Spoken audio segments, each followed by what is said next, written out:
अन्ना आंदोलन हुआ था तब तो किसी ने नहीं पूछा फंडिंग कहाँ से हो रही है। ठीक है, जब 1400 करोड़ का चंदा इन्होंने राम जी के मंदिर के लिए लोगों से लिया था, उसको नहीं किसी ने पूछा। ये वो देश है भाई जिसने बुद्ध धर्म को बनाया और उनके भिक्षुओं को रोटी दी, जिन्होंने महावीर को समर्थन दिया, उनको फंडिंग करी। गुरु नानक देव जी का लंगर में जो लोग डोनेशन देते हैं, ये वो देश है यहाँ पे लाखों लाखों साधु रहते हैं, जिनको 2 टाइम नहीं 3 टाइम का खाना भी दिया जाता है, कपड़े भी दिए जाते हैं। ये वो देश है, यहाँ पे कोई भूखा नहीं सो सकता। तो ये तो एक अच्छे काम के लिए चले हैं, इनको कौन ही कोई खाना देगा? कौन कभी देश शिक्षा पे, रोजगार पे, स्वास्थ्य पे बात करेगा या फिर हिंदू मुस्लिम मस्जिद पे ही पता रहेगा? करता है। ये है कि वो कुछ पढ़े लिखे लोग हैं, इसलिए तो ये एजुकेशन को टारगेट कर रहे हैं कि जितने ज़्यादा लोग पढ़ेंगे वो अपनी पढ़ाई पे, अपने हेल्थ के लिए डिमांड करेंगे, इनकी गलत नीतियों का ऊपर सवाल करेंगे।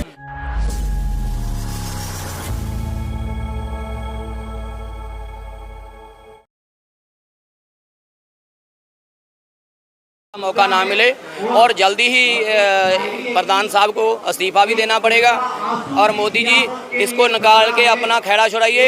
ये ना हो कि आपके सारे कैबिनेट को ही एक दिन बाहर जाना पड़े। आप भी लगातार इस आंदोलन में है, कई बार हमले भी हुए हैं बच्चों के। हाँ, वो होते रहते हैं। वो तो आप जामिया से शुरू करें, शाहीन बाग से करें, किसानी आंदोलन से, हर जगह होते हैं और बदनाम भी हर जगह को करते रहें। कभी फंडिंग की बात करेंगे, कभी एंटी नेशनल, ये कहने नहीं रखता है। ये अगर हम सब्र से चलेंगे, शांत तरीके से चलेंगे, तो इनके जो सारे प्रोपोगंडा हैं, ये जो इनके साथ चालबाजियां खेल रही हैं, ये सब दरी की दरी रह जाएंगी। सही है एंटी नेशनल कहना आपको लगता है? वो खुद एंटी नेशनल है, देश को बेच रहे हैं, लूट रहे हैं। वो तो गर्गी साहब कह रहे हैं जो पानी की बात करे वो भी एंटी नेशनल है। अब आदमी पानी भी ना मांगे, खाना भी ना मांगे, शुद्ध हवा भी ना मांगे। ये घटिया मानसिकता के लोग हैं, राक्षस वृत्ति के लोग हैं। इन्होंने भगवान राम को नहीं छोड़ा, उनका 200-300 करोड़ रुपए का घपला कर दिया। वो चांदी, किसी ने चांदी चुरा ली, किसी ने हीरे चुरा ले, किसी ने सोना चुरा। जो आदमी भगवान के नहीं हुए तो हमारे तुम्हारे तो क्या है। इसलिए पूरे देश को मैं रिक्वेस्ट करूंगा भी भाई घरों में मत बैठिए। ये सिर्फ इन बच्चों की बात नहीं है, इनका सिर्फ डिमांडें जो है ये इनकी नहीं है, पूरे देश को बचाने की बात हो रही है। आप घर से निकलिए, अगर यहाँ पर नहीं आ सकते तो आप अपनी स्टेट के गवर्नर हाउस के सामने बैठ जाइए, सीएम हाउस के सामने बैठ जाइए। वहाँ नहीं जा सकते तो अपने ज़िले में, अपने डिस्ट्रिक्ट में जाइए, वहाँ डीएम डीसी ऑफिस के सामने धरने पे बैठिए। अगर इतना भी नहीं कर सकते तो अपने परिवार में बैठकर वीडियो बनाकर डालिए, सरकार के खिलाफ करिए, क्योंकि आपकी चुप्पी सरकारों को समर्थन देने के बराबर है। जब आप चुप करके बैठ जाते हो, हमारा मुद्दा नहीं है, जहाँ डर जाते हो, तो सरकारें ये दिखाती हैं दुनिया को कि इनको थोड़े से लोगों को प्रॉब्लम है, दूसरे को किसी को प्रॉब्लम नहीं है। लेकिन ये मत सोचिए, ये प्रॉब्लम सबके लिए है। अभी झुग्गियाँ तोड़ी जा रही है, रेल बेचा जा रहा है, बेल बेचा जा रहा है, पोर्ट बेचे जा रहे हैं, हमारी जंगल की ज़मीनें बेची जा रही हैं, आदिवासी को जाड़ा जा रहा है। नंबर हमारा भी आने वाला है। इसलिए जब हमारे घर में आग लगी तब नहीं उठना है, पहले ही उठो, क्योंकि देश को ये जला रहे हैं, देश को बेच रहे हैं, देश को बर्बाद कर रहे हैं। आपके सामने हाथ जोड़कर कहते हैं, जाति, धर्म, खित्ता, भाषा, इन सब चीज़ों को छोड़कर सिर्फ और सिर्फ भारतीय होने के नाते भारत को बचाना आपका फर्ज है। धर्म में बांटा जा रहा है? हाँ, बिल्कुल बांटा जा रहा है। कौन लोग हैं ये बांटने? यही जो राज कर रहे हैं, जो सत्ता में बैठे हुए हैं, जिनको ये देश को बेचना है, जिन्हों देश को बर्बाद करना है, वही बांटेंगे ना। क्योंकि एक रहेंगे तो फिर तो इनको गल में से पकड़ लेंगे कि बताओ ये काम तुमने क्यों नहीं किया, ये रोड इतने गंदे क्यों बनाए हैं, ये इसका जो पैसा था आया आपने वर्ल्ड बैंक से लिया तो इस काम के लिए मंगवाया था, खा तुम खुद गए, यानी कि सवाल करेंगे। इसीलिए उनको जाति के, धर्म के तार पर बांटा जाता है, जहाँ भाषा के नाम पर बांटा जाता है। भाई इन चीज़ों में आकर बटे मत, एक साथ रहो। आपके बड़ों बुजुर्गों ने इस देश को आज़ाद कराने के लिए सैकड़ों लोगों ने फांसी पे चढ़े हैं, हज़ारों लोग जेलों में रहे हैं, लाखों करोड़ों लोगों ने हफ्ते में एक दिन भूखे रहते थे, पूरा परिवार, इस देश को बनाने के लिए। आपके बुजुर्गों ने इतनी कुर्बानियां से भूखा रहकर ये देश बनाया, अपने खून पसीने की कमाई से। इस देश को लूटा जा रहा है, बेचा जा रहा है, हमारी आज़ादी को बेचा जा रहा है, कॉम्प्रोमाइज़ किया जा रहा है, हमें गुलाम बनाने की साजिश हो रही है। अगर आज आप लोग नहीं बोले, जैसे आज हम तो अपने बुजुर्गों पर फख्र करते हैं, आने वाली नस्लें हमारा नाम लेना भी ज़रूरी नहीं समझेगी। वो शर्म मानेंगी कि हम उनके हमारे पूर्वज ऐसे थे, जब देश को लूटा जा रहा था, बेचा जा रहा था, जो लोग लड़ रहे थे हमने उनका साथ नहीं क्यों नहीं दिया। वो गालियां देंगे, हमारे बच्चे हमको गालियां देंगे। आज ही आपने भी सुना होगा शिक्षा मंत्री कह रहे हैं कि जो जंतर मंतर पर आंदोलन कर रहे हैं छात्र, ये दहशतगर्दों की बी टीम है। क्या ऐसा बोलना चाहिए? हाँ बिल्कुल नहीं, वो बोल सकते हैं। जो आदमी खुद 18-19 बच्चों का कातिल हो, वो तो सिर्फ इस बार का है। अगर उसका पूरा कार्यकाल देखे तो सैकड़े बच्चों को जिसने खुद कत्ल किया है, तो वो तो भाई जो खुद दहशतगर्द है, वो सामने चोर को सामने कौन दिखता है? उसको सब चोर ही दिखेंगे। जो ये समझ लो, अगर ये तुमको देशद्रोही बोल रहे हैं, जो बोल रहा है वो सबसे बड़ा देश का दुश्मन है। और खास करके इनसे बड़ा दुश्मन मैं एक और पार्टी को मानता हूँ। नहीं, मेरी बात सुनिए ना, इनसे भी बड़ा देश का दुश्मन एक और है। गुस्सा मत मानिएगा आप लोग। जो नेशनल मीडिया है, वो ये तो आई लूटने के लिए थे, लेकिन वो जो मीडिया था उसका काम था इनसे देश को बचाना, लेकिन वो देश को लूटने में इनके साथ मिलकर साजिशें कर रहे हैं और लोगों को बदनाम कर रहे हैं और लोगों के सामने सच्ची बात जाने भी नहीं दे रहे हैं। वो इनसे भी बड़े देश के दुश्मन हैं। ये 2 नंबर पे आते हैं सरकार में बैठे हुए लोग, पहले नंबर पे मीडिया है। क्या देश बर्बादी की तरफ जा रहा है? हाँ बिल्कुल, सब कुछ तो बेचा जा रहा है।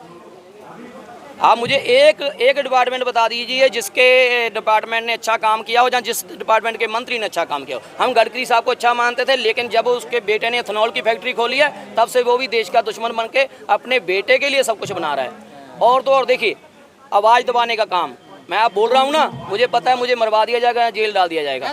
हाँ देख रहे हैं ना, दिल्ली पुलिस ने स्पेशल कैमरा मैन रखे हुए हैं कि जो आदमी बोल रहा है उसकी फोटो वीडियो बनाओ। उधर खड़े हैं, ये खड़े हैं और भी मिलेंगे। किस लिए बना रहे हैं? तो सुरक्षा के लिए। अच्छा, मेरे लिए बना रहे हैं? नहीं, मेरी रिकॉर्डिंग करके तत्व कोई ना कुछ सामाजिक तत्व को तो फिर वहाँ पे बैठे ना, यहाँ से लोग आ रहे हैं। ये सब चीजें हैं लोगों को डराने के लिए। पर मैं आपको मुखातब होकर कहता हूँ, दिल्ली पुलिस को हम नहीं डरेंगे।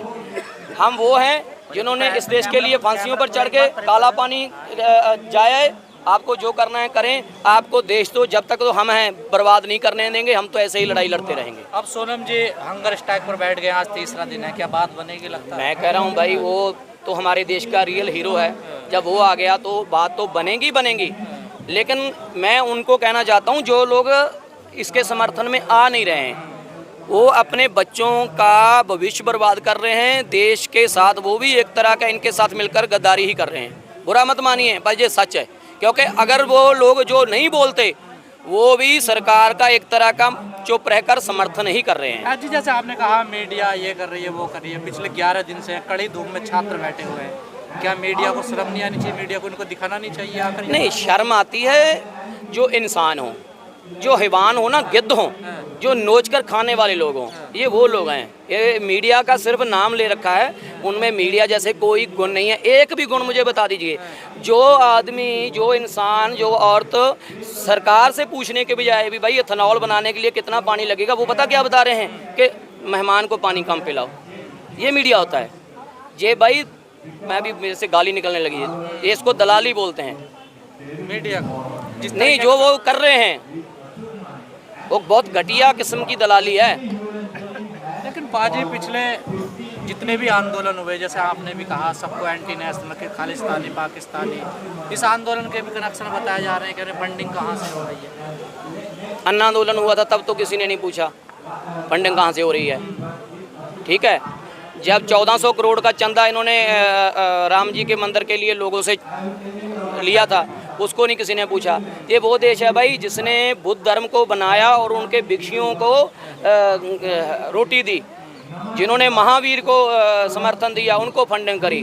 गुरु नानक देव जी का लंगर में जो लोग डोनेशन देते हैं, ये वो देश है यहाँ पे लाखों साधु रहते हैं, जिनको 2 टाइम नहीं 3 टाइम का खाना भी दिया जाता है, कपड़े भी दिए जाते हैं। ये वो देश है, यहाँ पे कोई भूखा नहीं सो सकता। तो ये तो एक अच्छे काम के लिए चले हैं, इनको क्यों नहीं कोई खाना देगा? पाजी कभी देश शिक्षा पे, रोजगार पे, स्वास्थ्य पे बात करेगा या फिर हिंदू मुस्लिम मस्जिद पे ही फंसा रहेगा? करता है। ये है कि वो कुछ पढ़े लिखे लोग हैं, इसीलिए तो ये एजुकेशन को टारगेट कर रहे हैं कि जितने ज़्यादा लोग पढ़ेंगे वो अपनी पढ़ाई पे, अपने हेल्थ के लिए डिमांड करेंगे, इनकी गलत नीतियों का ऊपर सवाल करेंगे। लेकिन ये नहीं है कि देश कुछ नहीं कर रहा है, बहुत लोग कर रहे हैं। देश असल में इन लोगों की वजह जो है ना, सरकार है, इनकी वजह से बर्बाद नहीं है।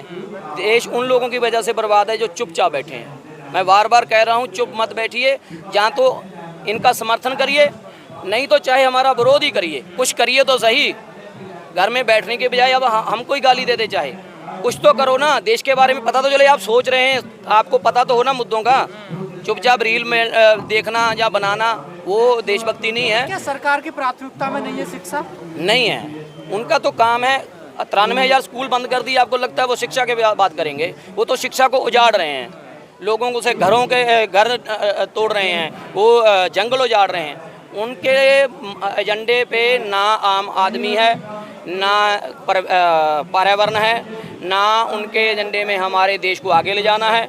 उनका सिर्फ ही एक एजेंडा है, देश को कैसे लूटा जाए, कैसे इनको फिर से गुलाम बनाकर रखा जाए। ठीक है।